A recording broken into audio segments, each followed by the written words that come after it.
যদিও লাইভ করছি না, ব্যাকগ্রাউন্ডে রেখেছি বা রাখছি, কিছুক্ষণ পরে এটা ছেড়ে দিব, পোস্ট করে দিব। তো মামার উদ্দেশ্যে যাচ্ছে অনেকদিন পর। আচ্ছা, আরেকটা বিষয় বলে দিচ্ছি, আমার সাথে এই মুহূর্তে উপস্থিত রয়েছেন ভারতের আসাম থেকে আগত সাংবাদিক তাহসিন। তাহসিন, কেমন লাগছে? ভালো আছি, আলহামদুলিল্লাহ। আজকে যাচ্ছি পদ্মা সেতু থেকে, দাদা আমাকে দেখাবে। আমি যে আসাম থেকে আসছি, পদ্মা সেতু মাওয়া যাবে, মাওয়া ওখানে ইলিশ ভাত খাবে। আপনারা সবাই সঙ্গে থাকেন, আপনাদেরকে দেখাবে আজকে। ধন্যবাদ সবাইকে, সবাই সাথেই থাকুন। এই মুহূর্তে ক্রস করছি মাওয়া রোডের আব্দুল্লাহপুর, অলরেডি ক্রস করে ফেলছি। আমি দেখাচ্ছি ব্যাকসাইড দিয়ে।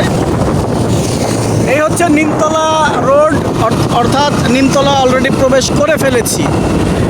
আর হাইওয়ে তো আপনারা দেখতে পাচ্ছেন। যারা যারা এখনও দেখেননি, উপভোগ করেননি, তারা দেখে নিন, উপভোগ করে নিন।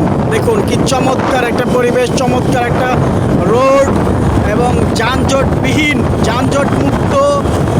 এই যে আমরা এখন উপরের দিকে উঠবো আব্দুল্লাপুর, আরও 400 কিলোমিটার আব্দুল্লাপুর। যাই হোক, 400 মিটার, সরি ভুল বলেছি, 400 মিটার, কিলোমিটার না। যাই হোক, এই যে এখন উপরে চলে আসলাম। এটা হচ্ছে আব্দুল্লাপুর ফ্লাইওভার, 436 মিটার, পুরা ফাঁকা রাস্তা। অর্থাৎ রাজপথে এখন আমরা, সরি রাজপথে তো না, মানে ফাঁকা রোডে আমরা, এক কথায়। চারিপাশটা কেমন লাগছে এটা অবশ্যই জানাবেন। যারা এইভাবে যেতে পারেননি তারা দেখে দেখে উপভোগ করবেন। যদিও সাউন্ড কতটুকু পাচ্ছে তা জানি না। আর অবশ্যই ফাঁকা রাস্তা, সবাইকে বলি একটু সাবধানতা অবলম্বন করে চলবেন।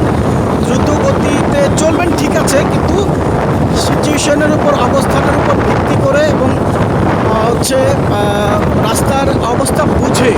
তবে আমার মনে হয় একেবারে দ্রুত গতিতে না চলাই উত্তম। পর্যাপ্ত পরিমাণ গতিসীমা, মানে গতিসীমার উপর নির্ভর করে পথ চলা দরকার। ধন্যবাদ সবাইকে।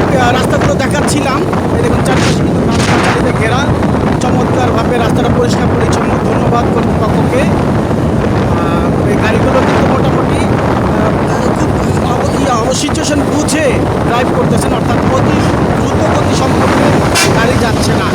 মোটামুটি যতটুকু গতি দরকার ততটুকু গতি এগোচ্ছে। ও গাছে গাছে ঘেরা বিভিন্ন ফুল গাছ, যে দেখাচ্ছি ফুল গাছ। যাই হোক প্রিয় দর্শক, আবার সামনে একবারে গিয়ে পৌঁছে তারপর দেখাবো। এখন আপাতত রাখছি, সবাই সাথেই থাকুন। পদ্মা সেতু দেখার অপেক্ষা থাকুন। হবে, আমি জানি না সঠিক হবে। ধলেশ্বরী টোল প্লাজা আছে, ধলেশ্বরী টোল প্লাজা। সুপ্রিয় দর্শক, মাত্র ধলেশ্বরীর জন্য 20 টাকা নিয়ে দিলাম। এই ওভারটেকিং নিষেধ, আমি যাওয়ার সময় দেখিয়ে দেবো টোল দিতে হয়।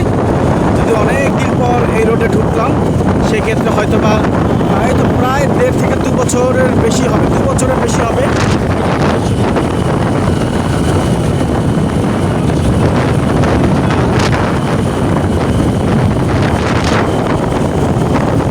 কেমন লাগছে সেতুটি?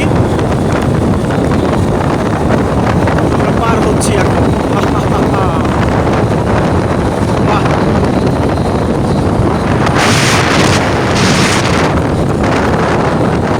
চারিপাশে কিন্তু গাছগাছালিতে ঘেরা, ভালোই লাগছে পথটা।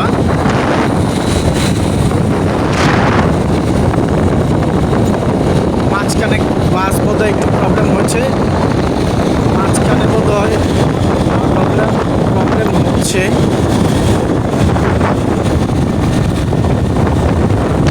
এই হচ্ছে ধলেশ্বরী,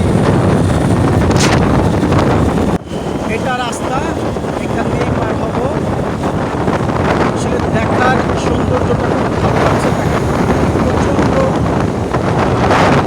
ভালো লাগছে। এই জন্য ভিডিওটি নেওয়া, যেহেতু যাচ্ছে লেন পার্টি রয়েছে সেটা দেখে নিন।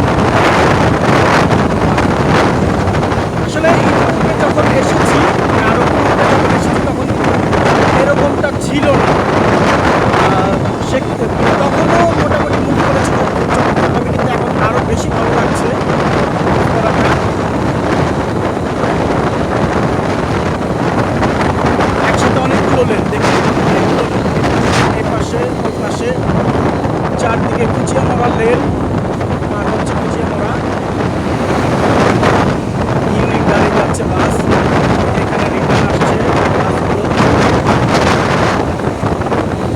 এই পদ্মা ক্রস করে মেবি ঢাকার দিকে যাচ্ছে ট্রেনটি।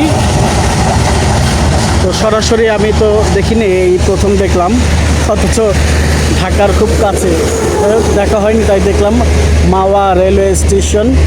এটা মেবি ওই পাশ থেকে এসেছে, ওটা কোন পাশে আমি জানি না। বাস যাচ্ছে কিন্তু পদ্মা সেতুর উপর দিয়ে, ওই যে যাচ্ছে পদ্মা সেতুর কয়েকটা স্তর করা